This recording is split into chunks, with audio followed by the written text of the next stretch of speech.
Jaya Radha Madhava Kunja Bihari.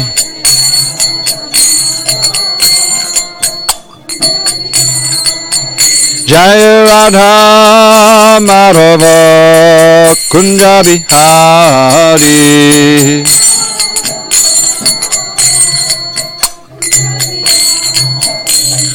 Gopi Jana Vallabha Girivaradhari.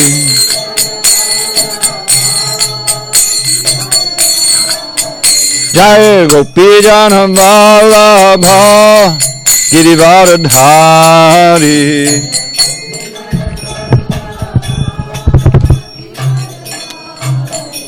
Yashodanandana Braja Janarandana. Yashodanandana Braja Janarandana. Yamuna Tiravanachari. Yamuna Tiravanachari. Jaya Radha Madhava Kunja Bihari.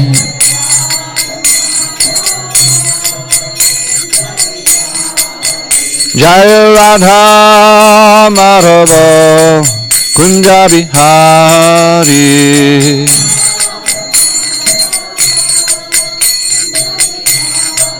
And Jaya Radha Madhava Kunja Bihari.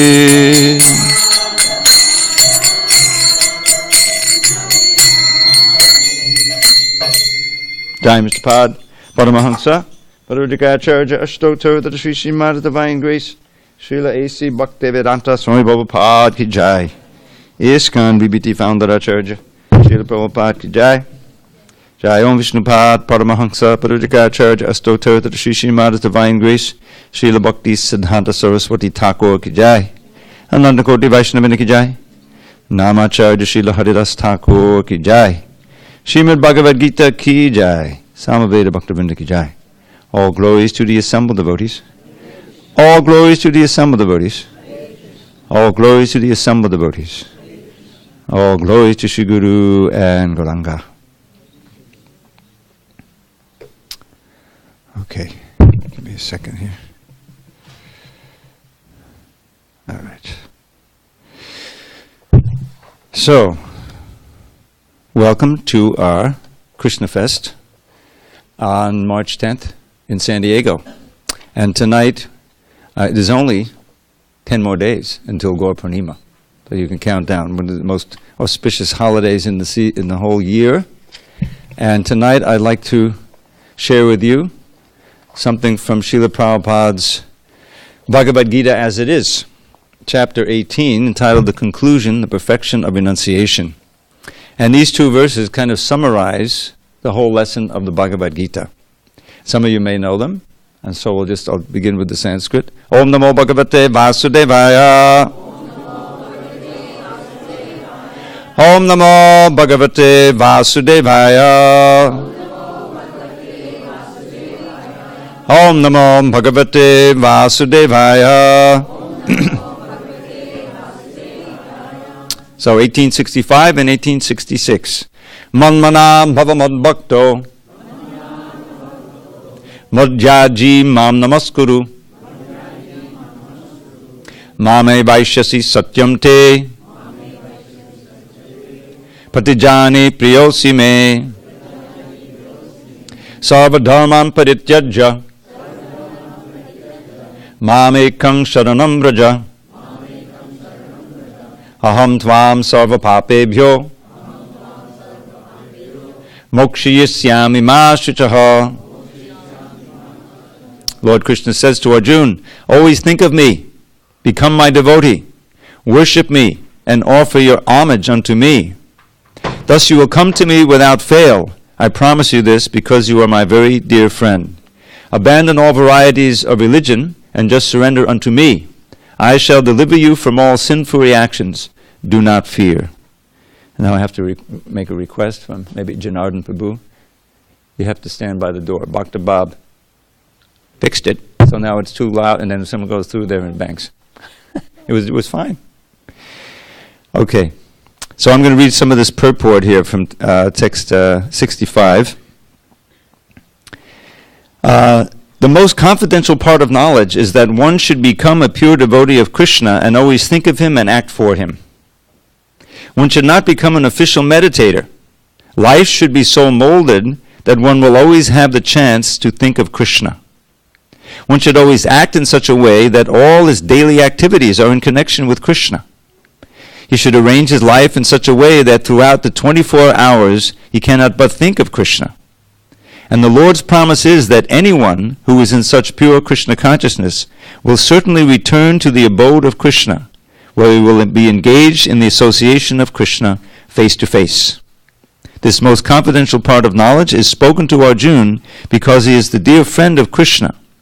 Everyone who follows the path of Arjuna can become a dear friend of Krishna and attain the same perfection as Arjuna.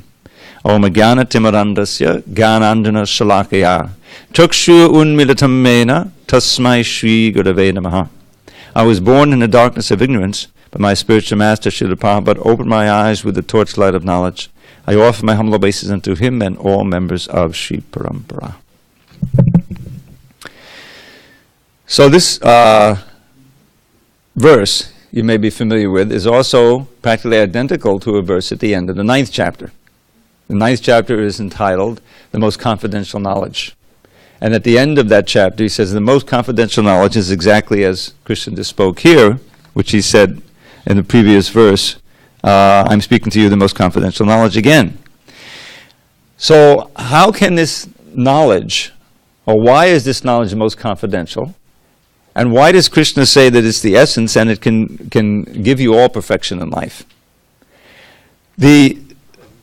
We find in our daily lives that we're confronted with so many challenges and problems, so many things that we accept to give us solace or give us pleasure, so many things that we try to do in order to ward off the dangers and the anxieties of this world. This is life in this material world, and especially in this modern Kali Yuga. But Srila Prabhupada, when he came to America and he began teaching us this essence of knowledge in the Bhagavad Gita and the Srimad Bhagavatam and other books of knowledge, he told us this is the solution to all the problems, not just your personal problems, but also social, political, economic, any kind of problems you want to come up with. This is the solution. Now this is quite a claim. One may say, well, okay, I have a medical problem, and I need to go to the doctor.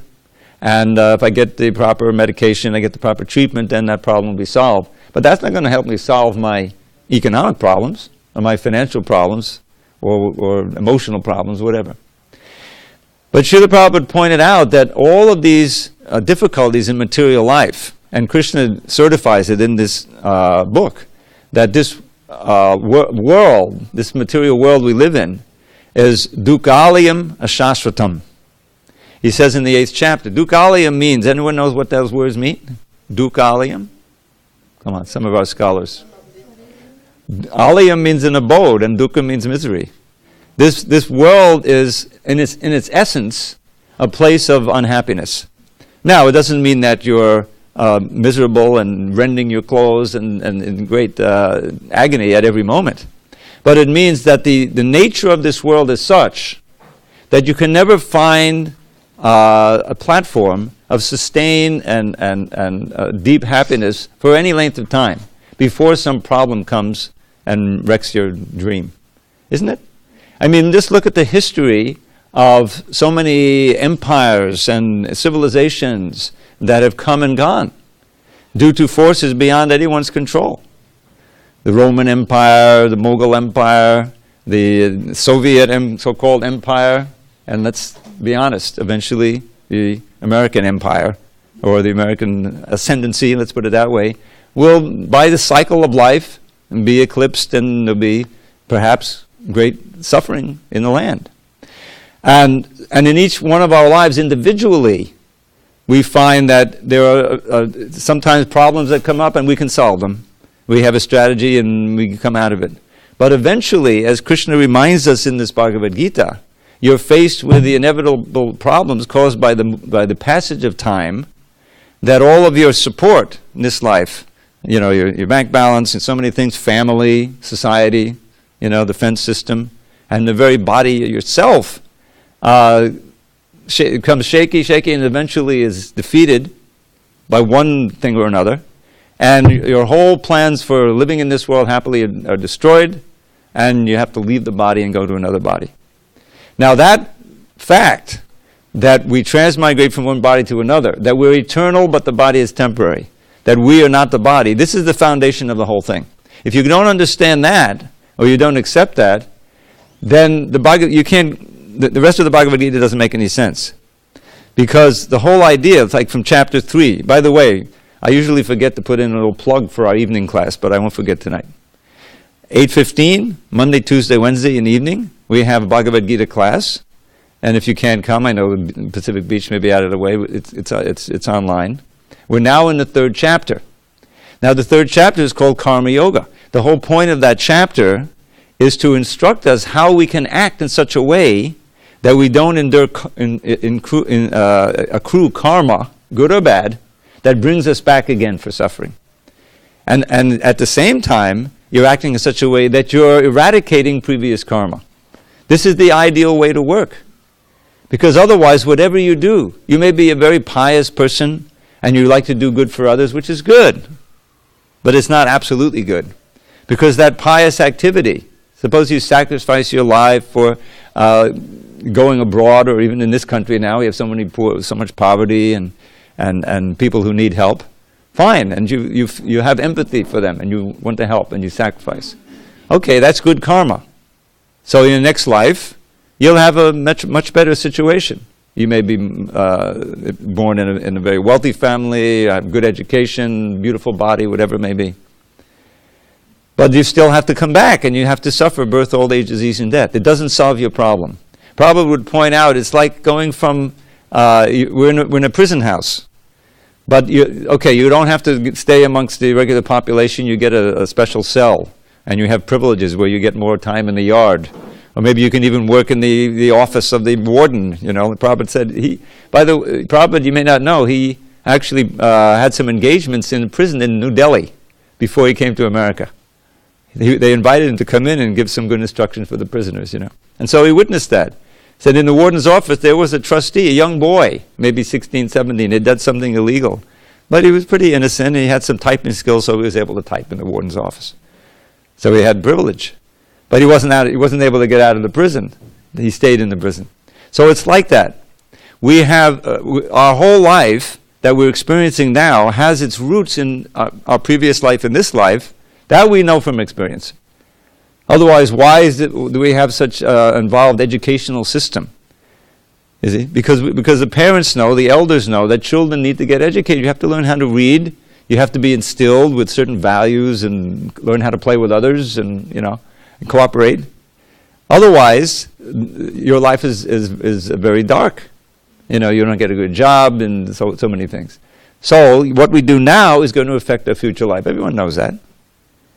But it also carries over from birth to birth. This is the first lesson that Krishna gives us in the Bhagavad Gita.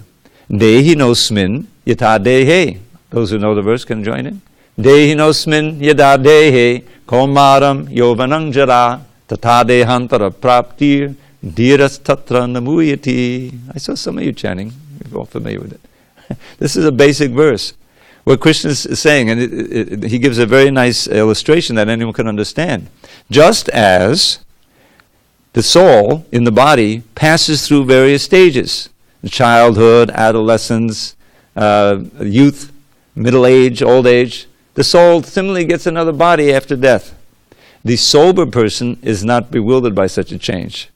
Meaning that those who are looking on, like Arjuna, should not be bewildered or knocked off his game by seeing the death of his teacher and the grandfather Bhishma, all his friends and relatives. The point is that we are not the body. We're passing through the bodies, even in this body. Everyone can remember when they were like 10 years old. Who can't remember something when they were 10, if you dredge your memory a little bit? There's certain high points. Certain things that just stick in your mind, right? Hopefully good things. And so we can remember, yes, we had different emotions, different ideas, so many different things at that time. And then gradually they change. In school, you grow up, everything changes, your body changes, obviously. But you're the same person. So if you're the same person, but your body changes, you're not your body, QED. Does that make sense? Makes perfect sense, right? Now, yeah, I know. But that comes later. But the whole idea is that your spirit not matter. Your spirit not matter. And the whole thing is summarized in this one verse in the second chapter. Najayate mriyate vakadachan nayam bhutva bhavidava nabuya ajo nitya shastrato yam purano nahanyate hanyamane sharire. Prabhupada would quote that verse, and most often just the last line, which says it all. You are not slain when the body is slain. The soul is not slain when the body is slain. So we're unborn, we're ever existing, eternal. Now that changes the whole calculation for what's important in our lives. If all of our concerns are wrapped up with this body, making it comfortable, planning for everything in this lifetime, then we're missing the point. What about the eternal soul? What about that injunction that everyone learns who's born in India or from Indian parents, isn't it? Asato mam sadgamaya, tamasi ma jyotirgama, mrityum ma amritam gamaya. See? You know that better than Bhagavad Gita, right? So that's wonderful that you're learning that, because that immediately gives you the instruction, take me from death to immortality, take me from darkness to light, take me from the unreal to the real. So now, then Bhagavad Gita is simply an expansion on that idea. It's a wonderful theme and motto for one's life. Or you can different interpretations. Don't stay in the darkness, come to the light. Don't stay in the asat, or the unreal, come to the real, you see. Don't simply stay in this world of death, but come to the immortal world.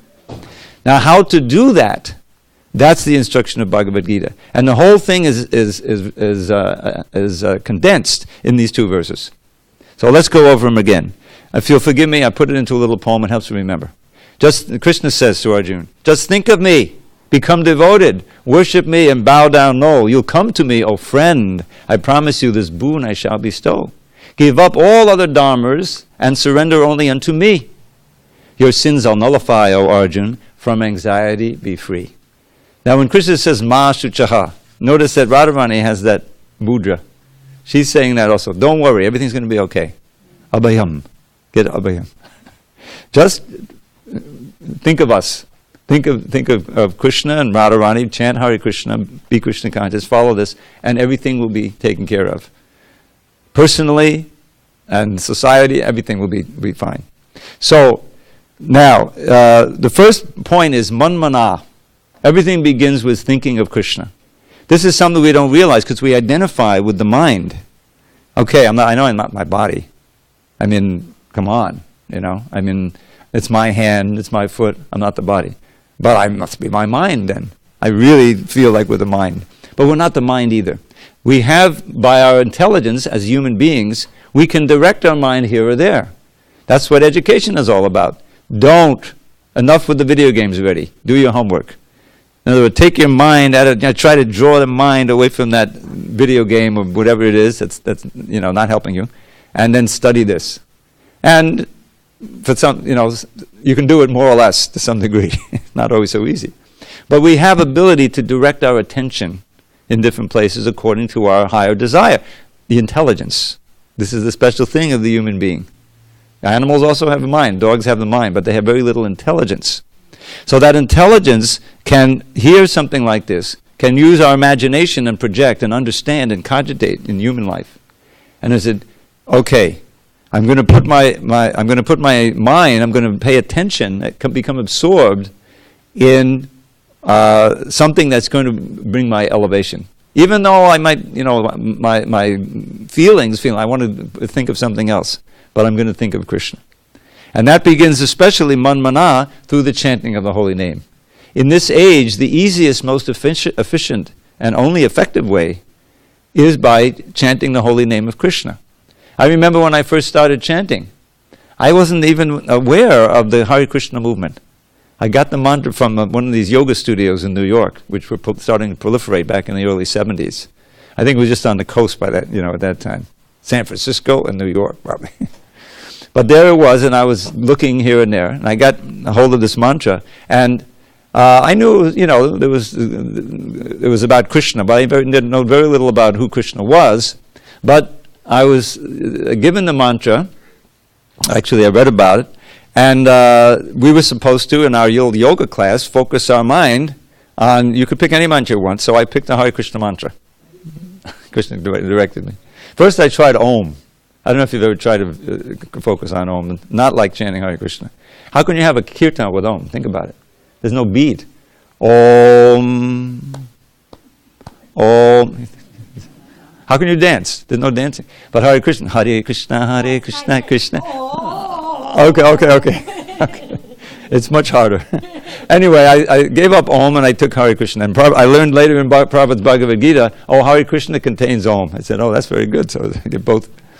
So just by chanting Hare Krishna a little bit, a couple of rounds a day before I went to work, I was a working man, I worked in a hospital, and at night, and then also meditating. I invented a meditation. Because you had pranayama, so you inhale, and on the inhale, slow inhale, you chant Hare Krishna in your mind, Hare Krishna, Krishna Krishna, Hare Hare, on exhaling Hare Rama, Rama Rama, Hare. And in this way, I was meditating. I didn't know what I was doing. But because I was thinking of Krishna, trying to think of Krishna, he reciprocated, and he destroyed my material life. I went through, I was trying to work and do yoga and, work and but it didn't work out. I felt a need to increase my meditation, but I couldn't do it, and so finally I had to just join the temple. Because once you really think of Krishna, and you get he's all attractive. That's what Hare Krishna means. And that attraction draws you more and more to Krishna and makes it more and more difficult to absorb yourself in material life. It becomes dry and tasteless. Haven't you noticed that it's more difficult to do material things? If you actually become Krishna conscious. So anyway, this thinking of Krishna is the beginning. And then he says, Bhavamad Bhakta. So Bhakta means, look it up in the dictionary, and you'll see bhakti is a reciprocal relationship of love. It's not just one way. It doesn't mean just love me. Krishna says, as they surrender to me, I surrender. Actually says, as they worship me, I worship them. Ye yatamam papadyante tam stataiva bhajamyaham. Bhajamyaham. Bhajami. In other words, he's reciprocating with us. It's not just some object of meditation. There's a person there, the Supreme Person. So, manmana bhavamad bhakto, become my devotee. Now, to do that, one requires instruction, careful instruction, because it's just like curing a disease, a very serious disease that we've had for many, many, many lifetimes. Material life is like a disease. It's in a disease condition of life. The natural state, Lord Chaitanya tells us, Lord Chaitanya is Krishna. Sanatana Goswami asked, who am I? Why am I suffering these threefold miseries? If I don't know that, then all of my learning, and he was a great scholar in Sanskrit and Urdu and Arabic and so many things. But he approached Lord Chaitanya with a straw in his teeth, which means very humbly, and says, I don't know anything. People call me learned. If I don't know who I am and why am I suffering, how I can end it. So the real question is, who are we and what is our natural state we have to get back to? And you know what Lord Chaitanya said?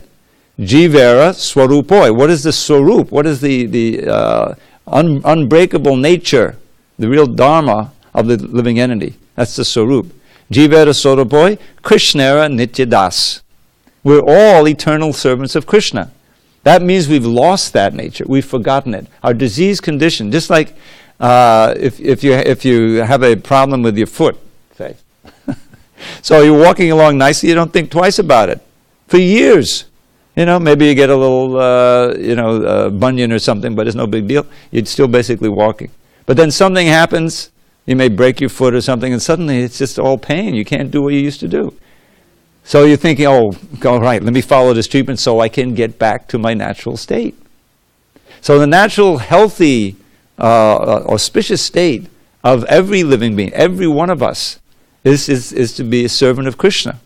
Now that servanthood of Krishna brings the highest possible bliss. That doesn't end. It's endless happiness, which you don't find in the material sphere. It's not that you're going to be a slave forever, and suffer. No, you'll get free of your slavery to the material energy, which looks like happiness, but really brings suffering, and you'll be reciprocated with Krishna eternally. Why is that? Krishnera tatasta shakti. The verse goes on. It's Bengali. Krishnera tatasta shakti. We are Krishna's energy. This word tata means on the beach, on the margin. We're on the margin between material and spiritual. That means we have the freedom to become absorbed eternally, if we like, in the internal energy, the spiritual world, participating in Krishna's dance of love. Or we can turn our backs on Krishna, try to be little Krishnas, little gods and enjoyers and controllers, and become absorbed in the material energy and suffer. That's our unnatural state.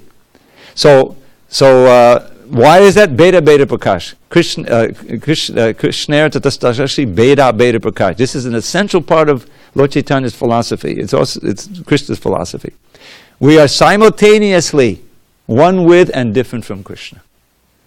We are one with him in quality, in the qualities. Krishna is a conscious person, so are we. He has senses, so do we have senses.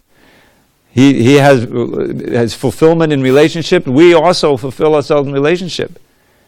Any person who's alone, he could be the most wealthy person in the world, right? But he's miserable if he doesn't have some kind of family, people who he can relate to, and so forth. The highest happiness quotient, periodically they do surveys to try and out what's the happiest place in the world, in general, Would you believe it? This was the last time, it was a few years ago. Bangladesh. Who would have thought? Bangladesh? What happened at Disneyland? Yeah, Disneyland. You pay a lot of money, you end up broke and not happy. Right. But there, because they have, a strong family life and natural life, and, people are happy and healthy. So, the process of Krishna consciousness cures the material disease, brings us back to our natural state. And that's what Krishna is describing here. These 4 different elements. Think of me, become my devotee.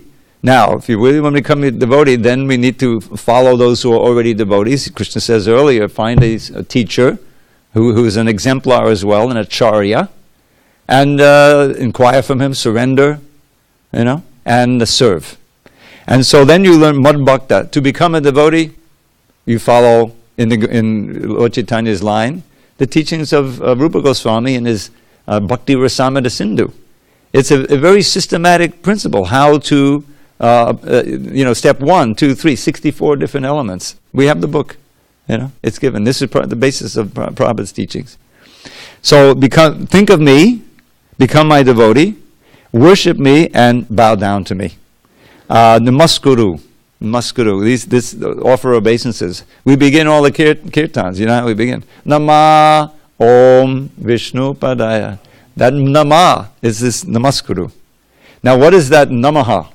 I remember when you go on. I used to ride long ago, Indian Airlines, and you had the stewardesses way back when. They called them stewardesses, and it was always Namaste, Namaste.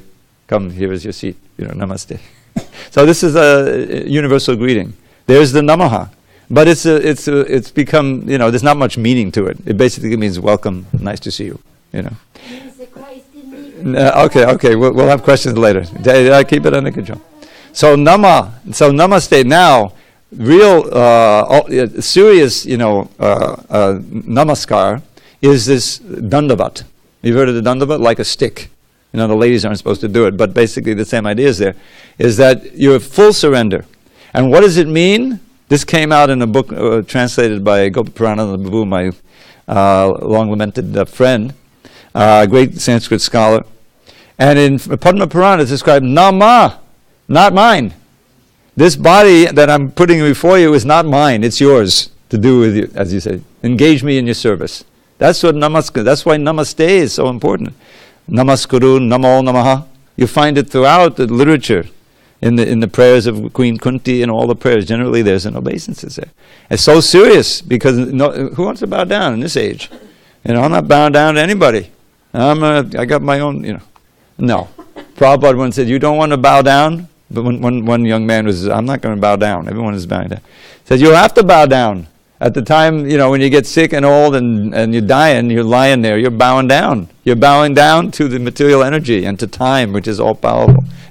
Krishna says, those who don't accept me as I am, mrityu sarva haraschaham. For them, I'm death. I take everything away. You can't hold on to it. It's being taken away by force. But to voluntarily bow down, out of love, out of respect, and to say, okay, this body is not mine, it's yours, and engage in the service. And the Guru does that. I joined the temple back in 73. It's been almost exactly 46 years now. On the 27th of March will be that wonderful anniversary. Only I celebrated, but you should know. And my first engagement, I wasn't any big, I didn't have a big degree or anything, but I had been working at something. Now I had nothing, So they engaged me. What do you think? Taking out the trash. So you take out the trash, but as you do, Hare Krishna, Krishna Krishna, Hare Hare. You can't do that in an ordinary job. Just singing Hare Krishna is the most blissful thing, And then, full surrender, clean the bathroom, No, what's your salary? Am I getting minimum wage? No, 0, You get some prasadam, a little corner in the room. It's the most blissful thing, because you're getting Krishna's reciprocation. You're with all the devotees. 3 hours a day on Harinam. Oh, what a blessing. I read about this devotee of Lord Chaitanya's named Vakreshwar Pandit. There's only one thing I remember, and I think there's not much more about him in the whole Chaitanya Charitamrita. He could dance for 72 hours straight in kirtan. I said, I want to be like that. I had been playing some sports, I think. I didn't have any shoes. I mean, I had flip-flops, but you really need more than that to really dance on the street. So I went into the shoe room. It was the hippie era, so people would come with shoes and leave without shoes. And so gradually we gathered a bunch of shoes, and I went through and I found perfect fit, like sneakers, I said, this is Krishna's blessing. He wants me to do it. So I started dancing on the street and all that. But it was great, It was like Krishna was reciprocating. So the process of devotional service is very systematically taught in the Hare Krishna movement according to the teachings of Lord Chaitanya and his followers. And Namaskuru. Now what does Krishna say? You will come to me. I promise you this because you're my friend. Pratijane priyosime. This is a more intimate version of the verse at the end of the 9th chapter. In the 9th chapter he says, you'll be connected to me in this way, you'll certainly come to me. But here he says, I promise you this because you're my friend. He's not just speaking to Arjuna. He's speaking to us also. Sudidam sarvabhutanam, Krishna says at the end of the 5th chapter. So, isn't it important to have somebody who you feel is going to look out for you all the time? Can you imagine? Krishna is always there in our heart, wishing us the greatest welfare. That's the surits, And so he says, I promise you this, you're my dear friend. You just follow this, and the next thing, Sarva Dharma Paricheda. Don't worry about all the other dharmas I taught you at the beginning of the rest of the book. That's important to bring you to this point. Sarva Dharma Parityaja. Give it up completely and surrender unto me alone. This is very important because the tendency is to hedge our bets. I know Krishna. I really want to attain love for Krishna, but I better worship Durga. And I need to worship Ganesh for my business. And what about Lord Shiva? I grew up with Lord Shiva. No. Ekam, Mam Ekam, alone, Sharanam Bhaja. All of the other gods and goddesses and all the energies and everything else, whatever they can give you, that's coming from Krishna. That's originally coming from Krishna. And he, in 2 places in the Gita, in the 7th chapter and 9th chapter, he very strictly says, no, only the fools. Antavatu palam tasham yat tadbhavati alpametasam. Those who are worshipping other gods for material benefits, they're not very intelligent because it's temporary. We have to keep our eyes on the prize, regaining our eternal life. And so that means exclusively surrendering to Krishna. And then if you do that, I will nullify all of your previous karma, sinful actions. Aham tvam sarvapapaya mokshayasyama. You'll be liberated. Don't worry, everything will be fine. So really, everything is contained in this. Once we learn what the elements of surrender are, how to think of Krishna, how to perform bhakti. It's a little koan here, a little summary verse. Everything expands. Then we can practice and we can move forward with great faith and confidence. So Srila Prabhupada has given his all. This book was a great triumph when it was published. I didn't have anything to do with the publishing of this book back in 1967, 68. 68 came out the abridged version. Prabhupada wasn't happy with that, but we didn't have our own publishing at that time. It was a miracle that the book was published by Macmillan, which was an international publisher. If you read the history, you see it was really an amazing. Krishna's hand was in it. Let's put it this way. You could see he caused this book to be published. First in its abridged form, and then in this form we have now is unabridged with all of the purports, Prabhupada's distilled explanations. So I encourage you, please, get this book. It's very inexpensive. We have a softback version that's, I think, $6-7 at most. And it has all of the Sanskrit in it. Doesn't have the original Devanagari, but all of the we have a recording of the whole book, which you can get for free, including the purports while you're driving your car or doing your work. I recorded the whole thing, which I can give you that. But the main thing is to hear the instruction and the glorification of Krishna from a pure devotee, from someone who's a realized bhakta, because that has the potency of really entering deep in your heart and changing your life. That is why this movement is still growing after all these years.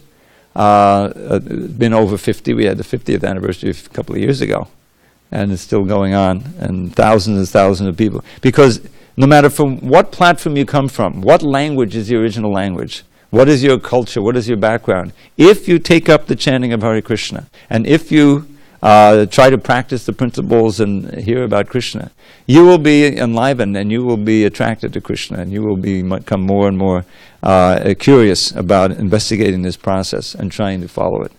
So that's the universal application of Krishna consciousness.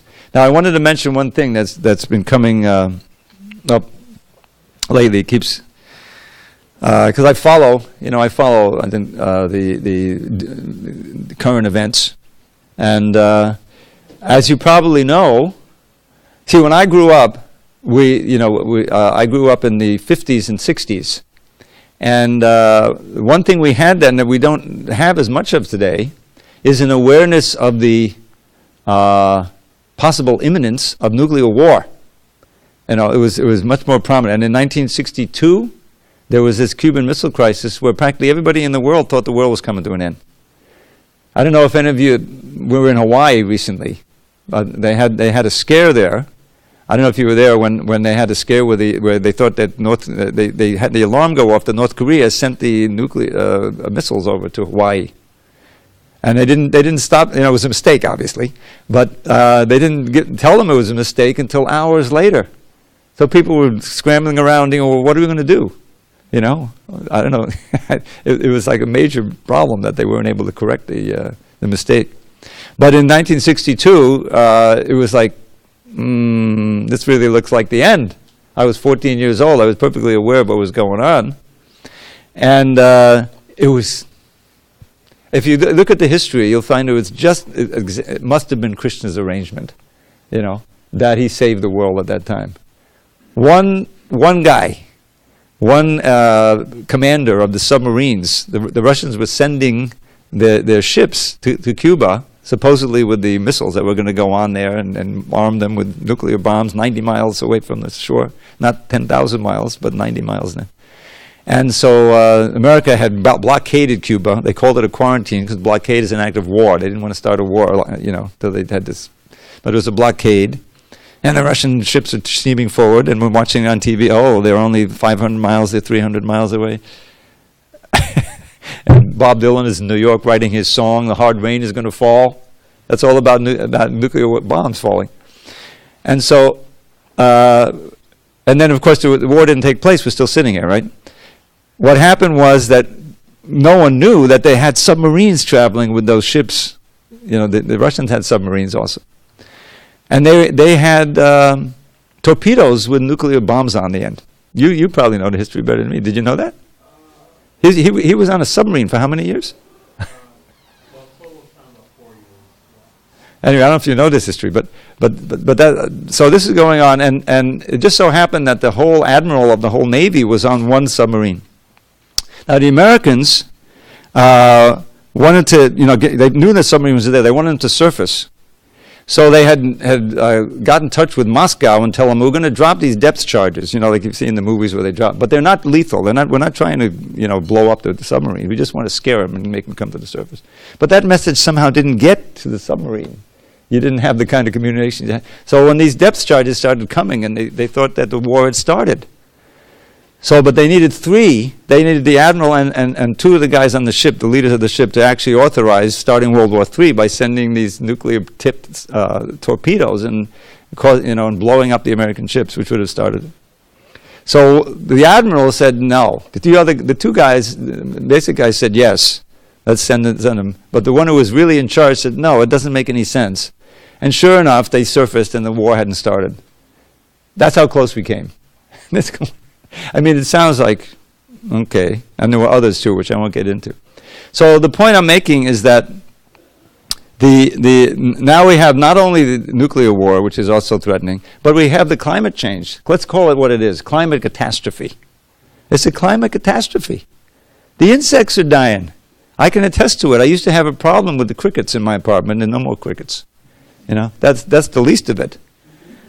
I mean, we can't live without the insects. You read about pollination, and all kinds of things, But whatever we're doing to the whether it's the carbon dioxide or this or that, or all of the killing their habitat, they're dying off.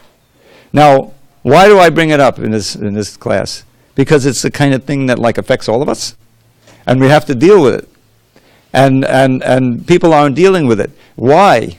Because the powers that be, who control the media, what you hear about, and who control the huge businesses which are making so much money on the burning fossil fuels, billions are made, billions and billions. Their strategy is, their solution to the problem is, how can they convince the people that it's not as bad as it really is, so we can continue to make billions? In other words, suicide. So this is what's going on. How can we deal with that? Well, we're all very small and we can try to go to New Zealand or something. No, that's not going to help.